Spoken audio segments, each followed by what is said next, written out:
Next किशोर जी, किशोर कुमार। हाँ, किशोर कुमार जी।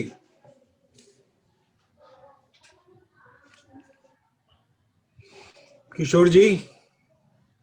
जी sir, good evening sir. Good evening. आप पाली जिले से के बाली तहसील से हैं।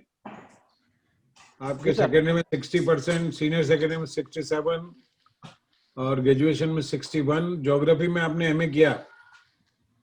जी सर। 73% और आपने बीएड किया है और अभी आप स्कूल व्याख्याता हैं। जी सर। बाली में, बाली जिले में ही हैं। चलो बहुत बढ़िया। ज्योग्राफी के आप ज्ञाता हैं, है ना? तो मुझे बताएं कि ये जो हिंदू कुश पर्वत है ये कहाँ पर है? सर हिंदू कुश अफगानिस्तान में सर। है ना? क्या इंपॉर्टेंस है इसकी, क्या महत्व है इसका? हेलो, इसका क्या महत्व है? हिंदू कुश पर्वत क्यों महत्वपूर्ण रहा है? सर मुझे सर एक परफेक्ट तो पता नहीं सर महत्व तो, लेकिन शायद जो भारत में विदेशी आक्रमण हुए वो इसी क्षेत्र से हुए थे सर। तो भौगोलिक महत्व होगा ना इसका। भौगोलिक महत्व क्या है इसका? इस क्षेत्र का भौगोलिक महत्व क्या है? तो विदेशियों के आगमन के दर्रे भी देखे यहाँ पर। हाँ सर, दर्रे से जिसके थ्रू भारत में सर विदेशी आक्रमण हुए थे। कौन कौन से थे जो इस एरिया से, इस क्षेत्र से आते? सर दर्रे या विदेशी सर? दर्रे, दर्रे। गोमल दर्रा, गोमल सर, गोमल, खैबर, गोर, खुर्रम। अच्छा, एक और माउंटेन है त्रिचमिर, ये कहाँ है? सॉरी सर, इसकी लोकेशन पता नहीं मुझे सर। और एक धौलागिरी पर्वत है, जो धौलागिरी। सर, जिसे धौलागिरी भारत में सर। भारत में कहाँ पर है? कश्मीर कौन में, से क्षेत्र में? कश्मीर में सर। पक्का? कश्मीर में सर। जी सर। आपको पक्का जानकारी है या ऐसे ही गैस लगा रहे हैं, अनुमान से कह रहे हैं? सर अनुमान लगा रहा हूँ सर। तो गलत आंसर है। अच्छा, पृथ्वी की आयु कितनी मानी गई है आपके भौगोलिक भूगोल में? सर पृथ्वी की आयु भूगोल में कालगणना के हिसाब से सर 4.5 अरब वर्ष मानी गई सर। अच्छा अच्छा, बहुत अच्छा। अच्छा ये बताएं आप कि गोमती नदी किस शहर में से होकर निकलती है? लखनऊ सर। लखनऊ से। एक और ज्योग्राफी का सवाल, ये सारामती या सारमती चोटी है ना, सारमती चोटी ये कहाँ है? भारत में है लेकिन कहाँ है सारामती चोटी? सारामती पढ़ा हुआ, लेकिन सेकंड इस समय रिकॉल नहीं कर पा रहा हूँ सर। इस समय ध्यान नहीं आ रहा है, कोई बात नहीं। अच्छा मुझे बताएं कि भारत को भारत क्यों कहते हैं? सर इसके बारे में 2-3 मान्यता है। एक तो सर जो भरत नाम के राजा के नाम पर इसका नाम पड़ा था। किस वंश का राजा था भरत? सर वंश का तो अभी जानकारी नहीं सर, आपको तो मैं अनुमान लगाऊं सर। अनुमान बताइए। सर इक्ष्वाकु वंश सही सर, शायद सर। अच्छा, शायद ही बोल रहे हैं आप, है ना? ये ग्लोबल वार्मिंग से क्या मतलब है? सर जैसे जैसे पृथ्वी पर या जो औद्योगिक गतिविधियां या जो जीवाश्म ईंधनों की जो जल रहे हैं या जीवाश्म ईंधनों का जो प्रयोग जिस गति से बढ़ रहा है, उससे वायुमंडल में बड़ी मात्रा में जो ग्रीन हाउस गैस है वो फैल गई है। और अच्छा, उसकी वजह से ग्रीन हाउस गैस, का जो वातावरण, ग्रीन हाउस गैस क्या होती है? ग्रीन हाउस गैस वे होती है जो हमारी पृथ्वी के ऊपर, पृथ्वी सूर्य से आने वाले जो विकिरण है उनको तो आने देती है पृथ्वी पर, लेकिन जब वो वापस टकरा के वापस पृथ्वी से लौटती है तो उनको पूरी मात्रा में वापस लौटने नहीं देता है, उनको काफी कुछ भाग वो पृथ्वी पर रोक लेता है। वो जैसे कार्बन डाइऑक्साइड है, नाइट्रस ऑक्साइड है, सल्फर डाइऑक्साइड है। चलो, ये भारत में मुसलमान आए, है ना, भारत में मुसलमान आए, पहली बार कब आए थे? कौन पहली बार कब आए भारत में? सर एग्जैक्ट पता नहीं सर। ये पृथ्वीराज चौहान के बारे में पढ़ा है? जी सर। पृथ्वीराज चौहान, जी सर। है ना, कहते हैं कि ये शब्द भेदी बाण चलाना जानता था। सुन रहे? तो इससे संबंधित एक कपलेट है, एक दोहा है प्रसिद्ध, आपको ध्यान है? जी सर, थोड़ा सा याद है। 8 अंगुल 66 गज अंगुल अष्ट प्रमाण, जहाँ पे है सुल्तान मच चुके चौहान। हाँ, चलो पूरा याद नहीं है आपको, ध्यान से, कोई बात नहीं। पृथ्वीराज चौहान कहते हैं कि बहुत वीर था, फिर भी मोहम्मद गौरी से परास्त हो गया। क्या कारण रहे होंगे? कभी स्कूल में पढ़ा होगा आपने या हिस्ट्री में पढ़ा होगा? सर आरएस की तैयारी में पढ़ा मुझे होगा? जानकारी है। जी जी, जहाँ तक मुझे जानकारी है सर, मैंने पढ़ा था कि जो पहले युद्ध के बाद 1100 जो दूसरा युद्ध हुआ था, पहले युद्ध और दूसरे युद्ध के बाद में जो काफी समय था, उस समय को पृथ्वीराज चौहान ने ऐसे ही खो दिया था सर। उसमें क्यों तैयारी खो नहीं दिया? की। क्यों खो तैयारी दिया नहीं था? की। क्यों खो दिया था? सर उसको जो एक बार जब शत्रु की सेना को परास्त कर दिया था, तो उसको लगा कि अभी इस हद तक परास्त कर दिया है कि वो वापिस शायद उबर के आक्रमण नहीं करे। तो उसने उसके जाती हुई सेना पर आक्रमण क्यों नहीं किया? शत्रु की लौटती हुई सेना पर उसने आक्रमण क्यों नहीं किया? सॉरी सर, जानकारी नहीं है। तो कोई बात नहीं। महाराणा प्रताप के बारे में जानकारी है? जी सर, थोड़ी कहते हैं कि महाराणा प्रताप ने युद्ध का मैदान छोड़ दिया और मैदान छोड़ के भाग गए। आप सहमत हैं? नहीं सर, ये बात सत्य नहीं है। ये जो मैदान छोड़ना, ये जिस क्षेत्र में युद्ध हुआ था वो पूरा पहाड़ी क्षेत्र था सर। तो वहां पर ये कि युद्ध की रणनीति का भाग था कि वो थोड़े टाइम के लिए पहाड़ों में जाते, फिर बाहर आते, हमला करके वापस पहाड़ों में छुप जाते थे। तो उसी रणनीति का ये भाग था। हम मैदान छोड़ना है उनके साथ करना ठीक नहीं सर। ये कहाँ पढ़ा आपने? जी सर, इतिहास की जो पुरानी पुस्तक थी राजस्थान बोर्ड की, उसमें सर। पुरानी में तो नहीं है, ये नई में तो शायद हो सकता है। नई पुस्तक में तो है, पुरानी में नहीं है। अच्छा, अभी जो इससे पहले पुस्तक चल रही थी उसमें तो था, अभी बदल दिया उसको? अभी सर नहीं पढ़ा मैंने सर, इस साल की पुस्तक में देखी नहीं सर। चलो बहुत बढ़िया। एक ये शरद पूर्णिमा है आज, है जी ना? सर। शरद पूर्णिमा का क्या सांस्कृतिक महत्व है? सर इस दिन जो चंद्रमा की 16 कलाएं है वो एक साथ दिखाई देती है इस अश्विन मास में। और इस दिवस पर भगवान विष्णु और लक्ष्मी की पूजा की जाती है। और छत के ऊपर जो खीर बना के वो रखते हैं, उसको जब माना जाता है कि इस रात को जो अमृत बरसता है, तो उससे जब उस खीर को पीते हैं तो ये हमारे स्वास्थ्य वर्धक मानी जाती है। कौन से स्वास्थ्य के क्या लाभ देती है स्वास्थ्य में ये शरद पूर्णिमा की खीर? सर खासकर मुझे एक पता है एक चीज के बारे में, कि ये अस्थमा के जो रोगी है सर, उनके लिए अच्छी मानी जाती है सर। अच्छा, आई साइट के लिए भी कोई फायदा होता है क्या इससे?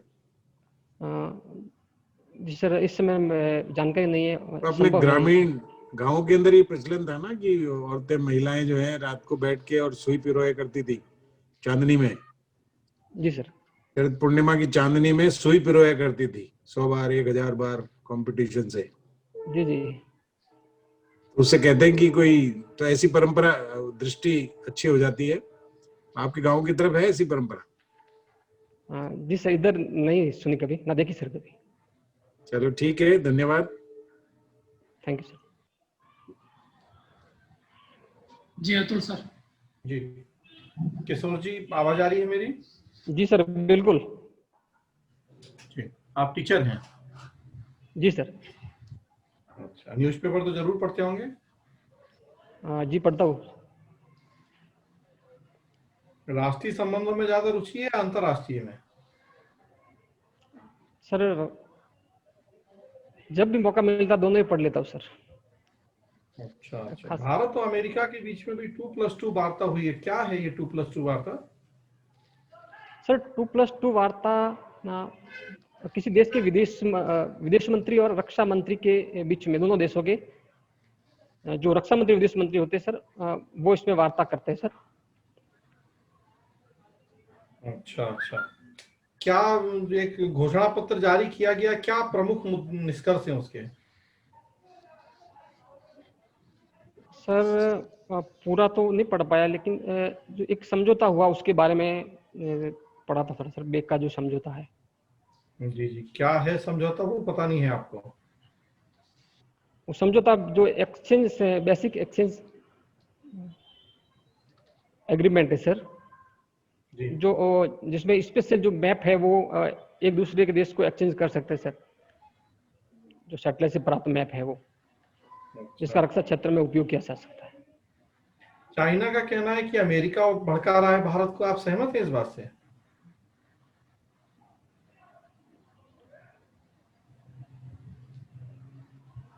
सर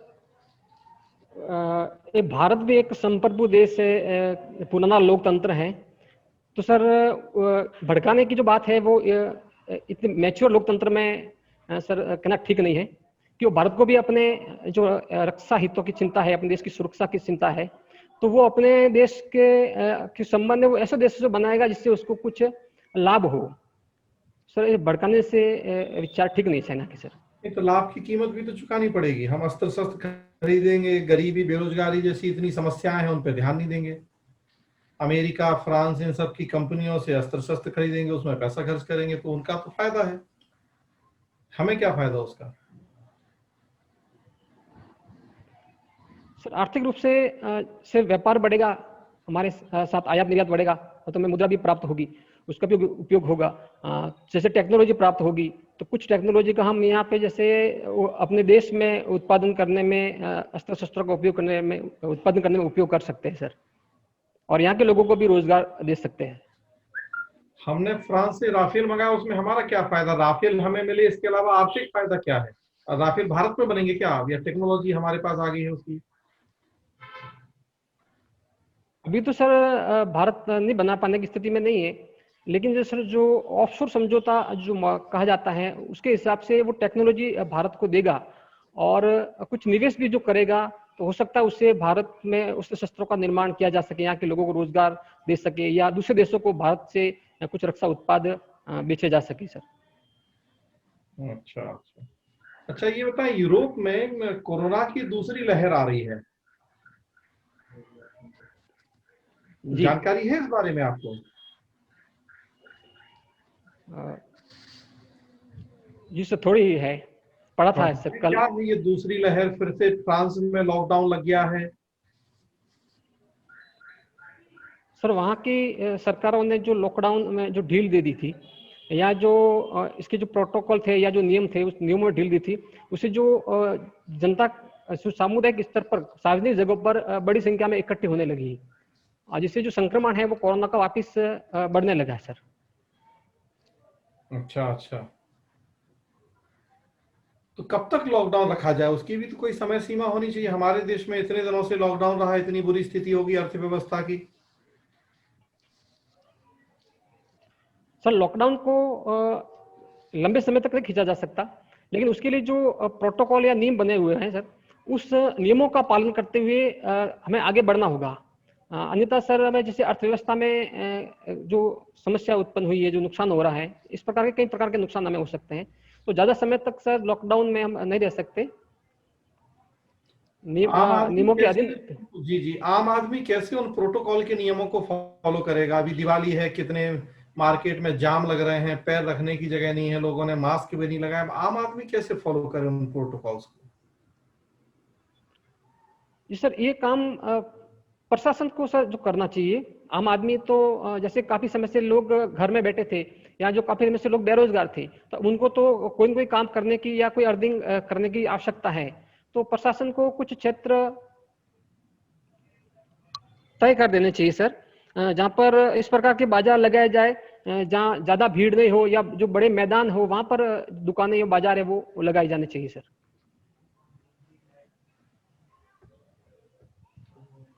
अच्छा, मेरी आवाज आ रही है अभी आपको? आवाज आ रही है सर, आपका चेहरा नहीं दिख रहा है सर, शायद लाइट हाँ, कम हो गई। एक लाइट चली गई है तो चेहरा नहीं दिख रहा होगा, लेकिन मुझे सुन पा रहे हैं? जी जी बिल्कुल। सुन पा रहे हैं, चलिए। जी सर। तो अच्छा, चलिए, मैं आपसे कोरोना की बात कर रहा था। जी तो प्रशासन के हाथ में है इतना संभव कि प्रशासन जो है इतने त्योहारों के मौसम में एक एक आदमी को देख पाए या उसका पालन करवा पाए, जो लॉकडाउन के प्रोटोकॉल हैं? जी सर, यद्यपि बहुत मुश्किल काम है। जो भारत की जनसंख्या या जो बाजार में भीड़ दिखती है उसके हिसाब से मुश्किल है। इसके लिए लोगों को खुद आगे आगे आना पड़ेगा। प्रशासन को एक जन जागरूकता को जो बड़े स्तर पर शुरू करना चाहिए, तभी लोग खुद अपने स्तर पर इन चीजों का पालन करने लगेंगे सर। सिर्फ कानून के भय से या प्रशासन अपने स्तर पर इस स्थिति को डील नहीं कर सकता। ओके। सुप्रीम कोर्ट ने आजकल मीडिया जिस तरह की रिपोर्टिंग कर रहा है उसको लेके बड़ा कठोर टिप्पणी की है, थोड़ा बताएंगे मुझे ये क्या इशू है पूरा? जिससे इस बारे में नहीं पढ़ा मैं सर। अच्छा, रिपब्लिक टीवी का नाम सुना होगा? जी सर, सुना था। अच्छा, उन्हीं से जुड़ा हुआ कुछ मैटर है? सर ये टीआरपी से जुड़ा मैटर है सर, जो जिसमें सर टीआरपी बढ़ाने के लिए कुछ टेलीविजन चैनल दर्शकों को पैसे देने की बात आई थी सर, ताकि वो उस चैनल को ज्यादा देखे और उसकी टीआरपी जो रेटिंग है वो ज्यादा है सर। अच्छा, नहीं, ये तो मैटर कुछ दूसरा है। जो ये मीडिया रिपोर्टिंग के बारे में पूछता है भारत करके एक प्रोग्राम आता है रिपब्लिक टीवी पे 7 बजे, और फिर जिस तरीके की बहस होती है, तो सुप्रीम कोर्ट का कहना है इस तरह की बहस का तो स्थान नहीं है लोकतंत्र में। जी जी। तो ये मामला तो कुछ डिफरेंट मामला है। जी सर, इसके बारे में नहीं पता। अच्छा, इसके बारे में जानकारी नहीं है आपको? पढ़ूंगा आजकल सर। सीबीआई, ईडी जैसी संस्थाओं का बहुत दुरुपयोग हो रहा है, आपका क्या कहना है इस बारे में?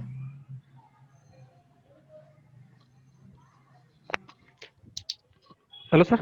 हेलो जी। जी सर, ऐसा देखने में आया है कि जिस समय भी जो भी सरकार होती है, सर मीडिया में ज्यादातर खबरें आती हैं कि सीबीआई अपने हित के लिए, सरकारें अपने हित के लिए सीबीआई का दुरुपयोग करती है। लेकिन सर मुझे नहीं लगता कि इतनी बड़ी जो संस्था है, विश्वसनीय संस्था है, उसका दुरुपयोग किया जाता है सर। अच्छा अच्छा, सुप्रीम कोर्ट ने कहा है कि सीबीआई तो सरकार के पिंजरे में कैद तोता है, तो सुप्रीम कोर्ट ने गलत कहा है? सर हो सकता है कि सुप्रीम कोर्ट ने कोई तथ्य या प्रमाणों के आधार पर कहा हो सर, लेकिन इस बारे में सर कंफर्म नहीं। अच्छा, चलिए, एक लास्ट प्रश्न का जवाब दीजिए। सरकार ने कश्मीर के भूमि कानून को चेंज किया है जी। क्या चेंज हुआ है? सर उसमें जो इंडस्ट्रियल जो एक्टिविटी है उसके लिए अब जैसे दूसरे स्टेट के जो लोग हैं वो भी जाके वहाँ जमीन खरीद सकते हैं। सिर्फ आर्थिक गतिविधियां, कृषि को छोड़, कृषि भूमि वहाँ खरीदना सर अभी भी मनाही है सर। केवल इंडस्ट्रियल एक्टिविटी, हमें जाके रहना है तो हम नहीं खरीद सकते वहां जमीन? घर के लिए सर खरीद सकते हैं, उसके लिए भी।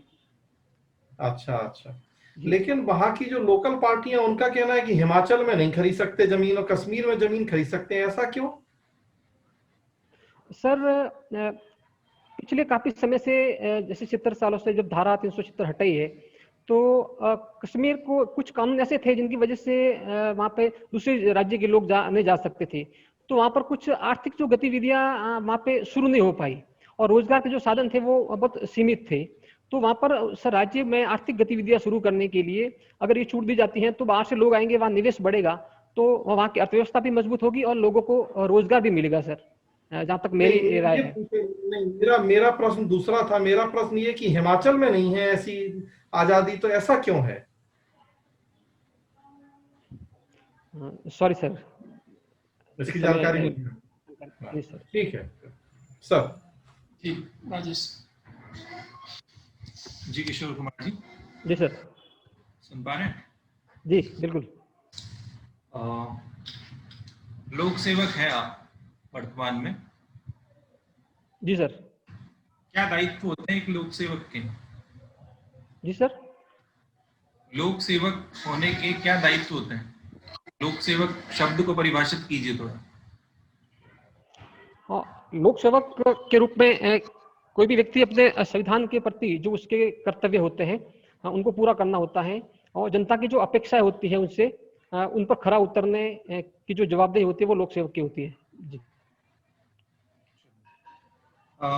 हम देखते हैं कि जैसे भारत में कोई भी ऐसे घटना हो, जैसे दुष्कर्म हो, दंगे हो, ठीक है, किसी की हिरासत में मौत हो जाए, ऐसे पुलिस प्रशासन में देखते हैं भले ही जो मुख्य अधिकारी होता है वहां पर मौजूद नहीं होता है या उसकी जानकारी में नहीं होता है, फिर भी उसको निलंबित किया जाता है, दंडित किया जाता है।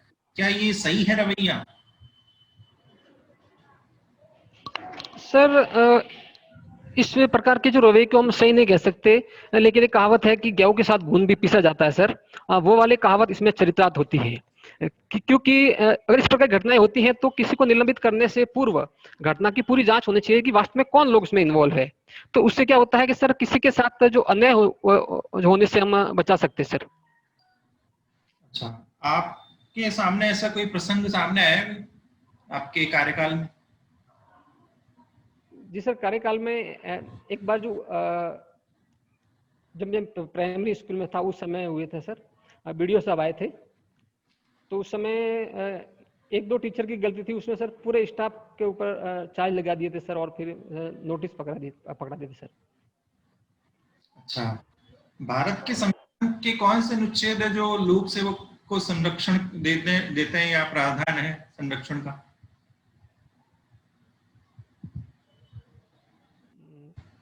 सॉरी सर, इससे मैं रिकॉल नहीं कर पा रहा हूँ। अच्छा, चलिए आप ये बताइए, अल्पसंख्यक कौन होते हैं?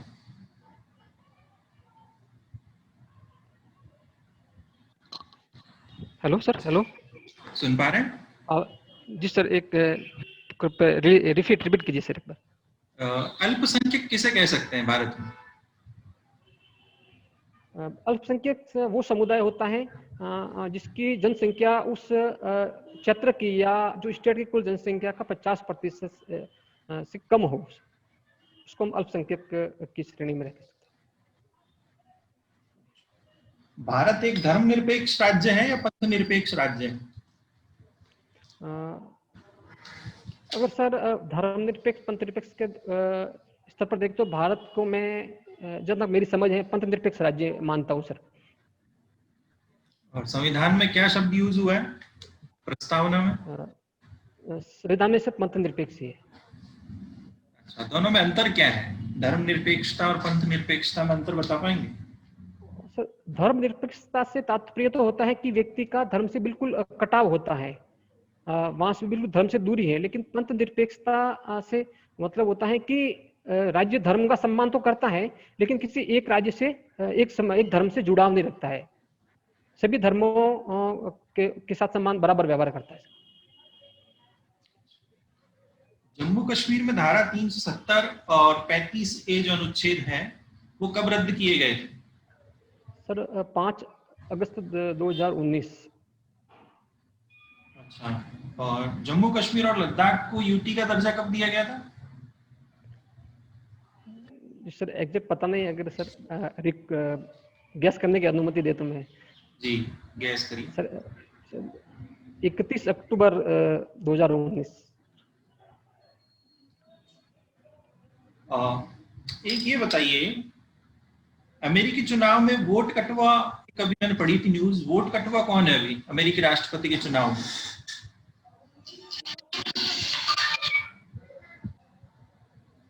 सर नहीं पढ़ा मैंने इसके बारे में सर।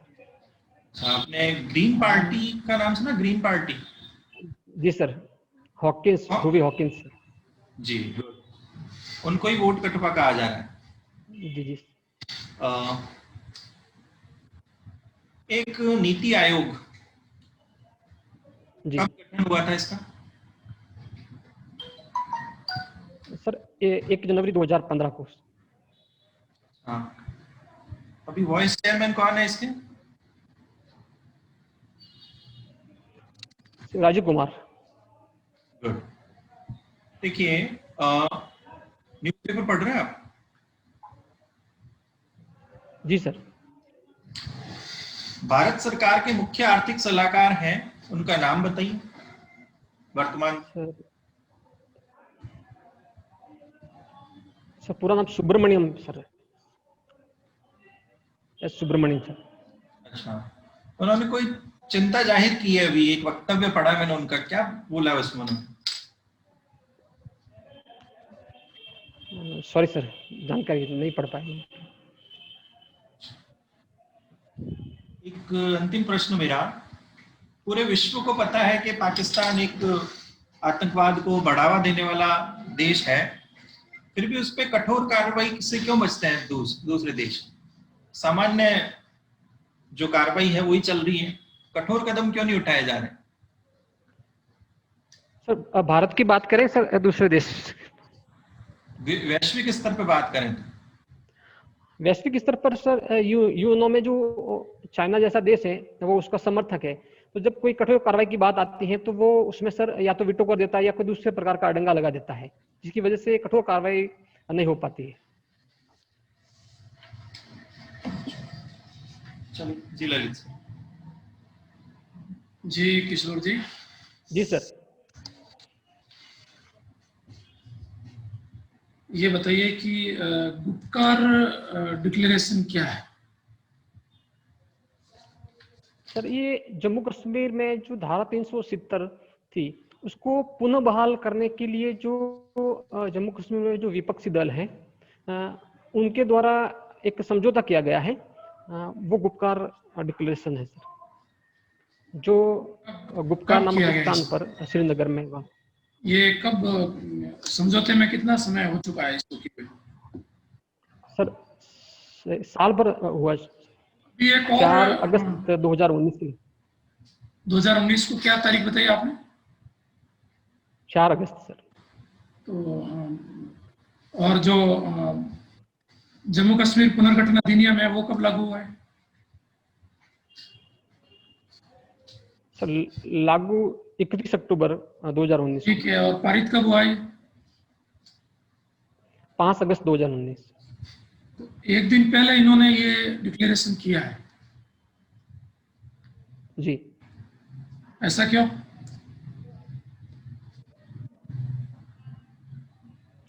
सर जहाँ तक मैं समझ पा रहा हूँ इसमें उनको पार्टियों को ये आभास हो गया था कि अब जो हमारी सियासी जो जमीन है वो खिसकने वाली है, तो फिर उन्होंने अंतिम उपाय के तौर पर ये। ठीक है।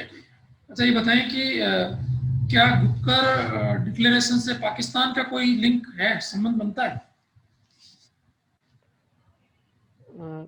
सॉरी सर, अभी इस समय में पता नहीं। ठीक है, आप टीचर हैं, शिक्षक हैं जी, तो शिक्षा नीति बहुत अच्छे से आपको तैयार कर रखी होगी आपने। सर अभी चल रही है, पढ़े रहो उसे। अच्छा, तो ये बताएंगे अब तक कितनी शिक्षा नीतियां आ चुकी है? सर तीसरी शिक्षा नीति है सर ये। कब कब आई है?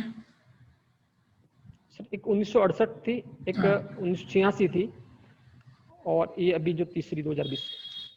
क्या अंतर है 86 वाली में और अभी वाली में? सर उसमें एक तो जो पैटर्न है उस पैटर्न को चेंज कर दिया है सर। चार अंतर बताइए जल्दी से। सर 10th जो पहले था 10+2+3 का जो था पैटर्न, उसके बीच में 5+3+4 कर दिया है। फिर जो पहले वाली शिक्षा नीति में जो प्री स्कूलिंग एजुकेशन की व्यवस्था नहीं थी, अब प्री स्कूलिंग एजुकेशन की व्यवस्था उन्होंने कर दी है। बोर्ड की परीक्षाएं पहले भी होती थी लेकिन अब उसे सेमेस्टर टाइप कर दिया है, अब 2 परीक्षाएं होगी, पहले एक ही परीक्षा होती थी। और तीसरी जो है वो शिक्षक प्रशिक्षण पर भी काफी ध्यान दिया गया है इस शिक्षक नीति में। ठीक है। अच्छा ये बताएं कि पाली किस नदी के किनारे पर स्थित है? जी, पाली बांडी नदी के किनारे। और गिरी सुमेल का युद्ध कब कहाँ हुआ है? सर ये पाली में ही 1544 में हुआ था। कहाँ स्थान बताइए। सुमेल नामक स्थान पे हुआ था, ठीक है। मारवाड़ तहसील में। शेरशाह का एक कथन बहुत प्रसिद्ध है इसके बाद। जी सर। एक कथन शेरशाह सूरी का इस युद्ध के बाद बहुत प्रसिद्ध है, बता पाएंगे वो क्या कथन था? जी सर। अब मैं एक मुट्ठी भर बाजरे के लिए हिंदुस्तान की बादशाह खो देता। कौन दो बड़े योद्धा थे जिन्होंने इस युद्ध में शेरशाह को भयभीत कर दिया था? सर इस समय सर याद नहीं आ रहे हैं। जैता कुपा का नाम सुना है आपने? जी जी सर, जता कुप्पा। कौन थे ये जैता कुपा? सर सॉरी, जानकारी नहीं, पढ़ा तो था ठीक, सर, ठीक। रिकॉल नहीं कर अच्छा ये बताएं कि पाली में हाल ही में थोरियम खोजा गया है। थोरियम पाया। जी बता पाएंगे?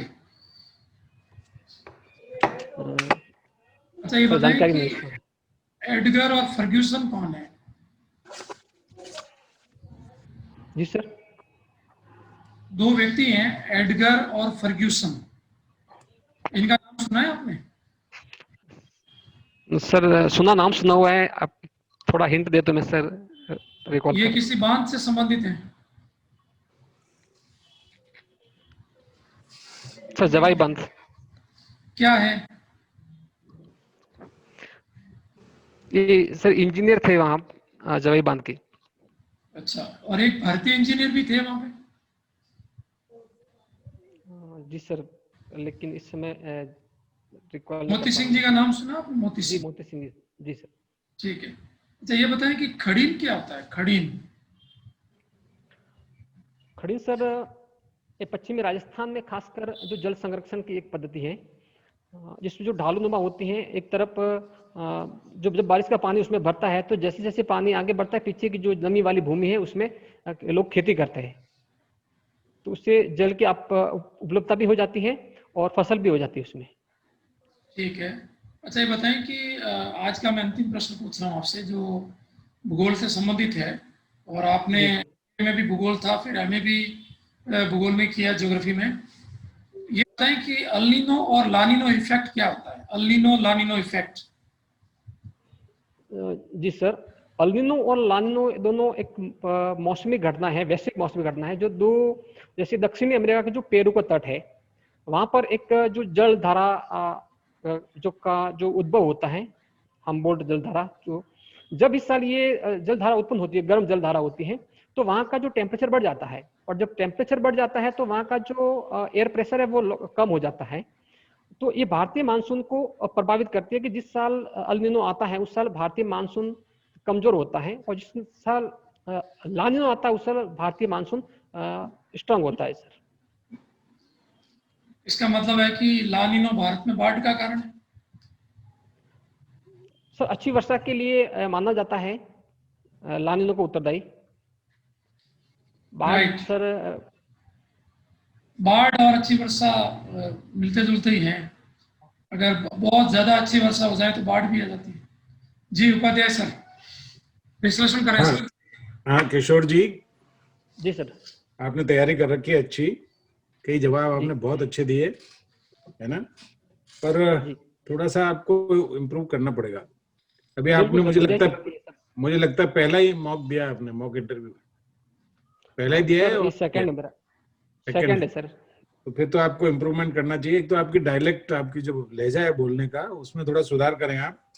एक आप शुरू में, बाद में तो ठीक बोल रहे थे, शुरू में बोलने में बहुत जल्दबाजी कर रहे थे, वो जल्दबाजी बिल्कुल नहीं करें, थोड़ी भाषा को सुधारें, भाषा में अच्छे शब्दों का यूज करें, इतिहास की जानकारी थोड़ी बढ़ाएं, आप थोड़ा अध्ययन करें।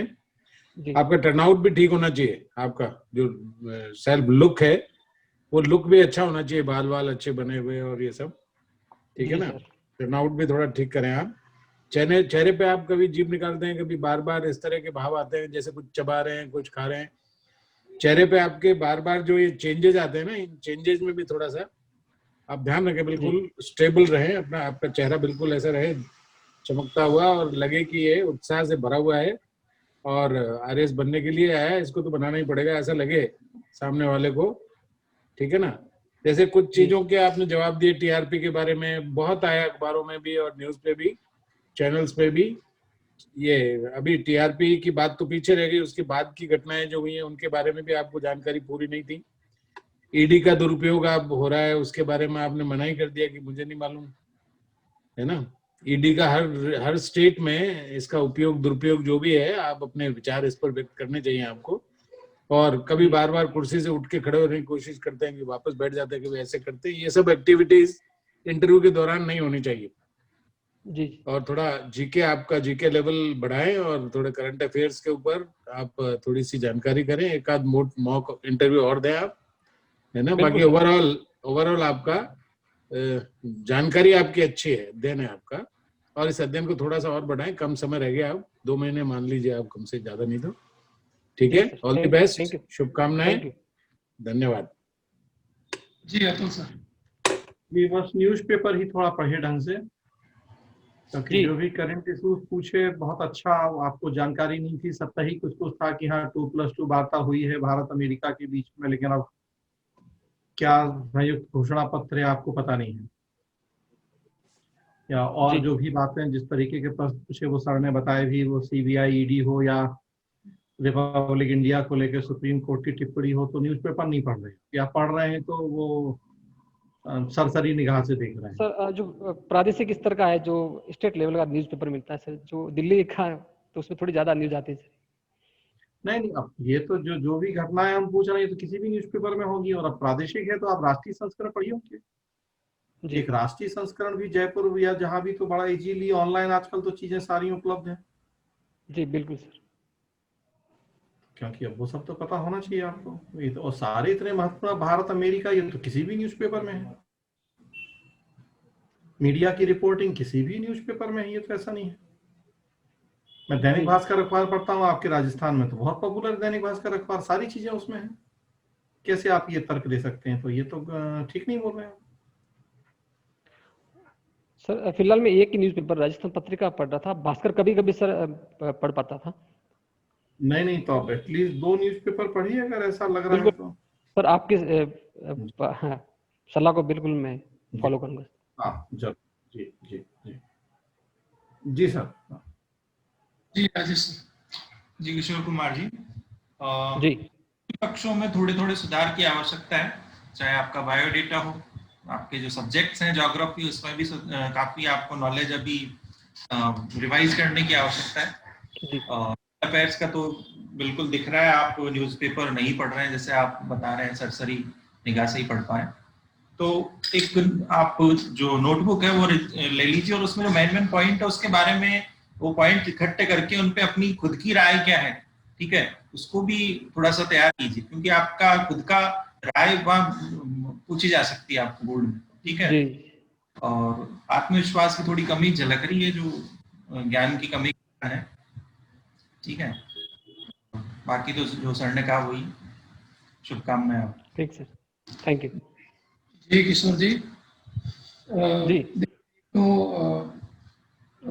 भाषा आपकी सामान्य है, कहीं कहीं आप अच्छे शब्द बोलते हैं, पर फिर भी थोड़े और शब्दों का स्तर उन्नत करिए, अच्छे शब्दों का और प्रयोग बढ़ाइए, फ्लो अच्छा है, जो भाषा का प्रवाह है वो बढ़िया है आपका, अच्छे बोलते हैं, पर शब्द चयन थोड़ा उसको और उचित करें। दूसरा, जो किसी भी बात पे एक्सक्यूज मानिए नहीं कि मैं ये अखबार पढ़ता हूँ या नेट पे या सब कुछ उपलब्ध है, तो इन चीजों को माना नहीं जाएगा कि आप कौन सा अखबार पढ़ते हैं या नहीं पढ़ते हैं, ठीक है जी। अगला जो एमए में आपके इतिहास रहा है, भूगोल रहा है, और जी बीए में भी आपका इतिहास भूगोल रहा है, तो ये सब्जेक्ट आपके बहुत अच्छे हो जाने चाहिए।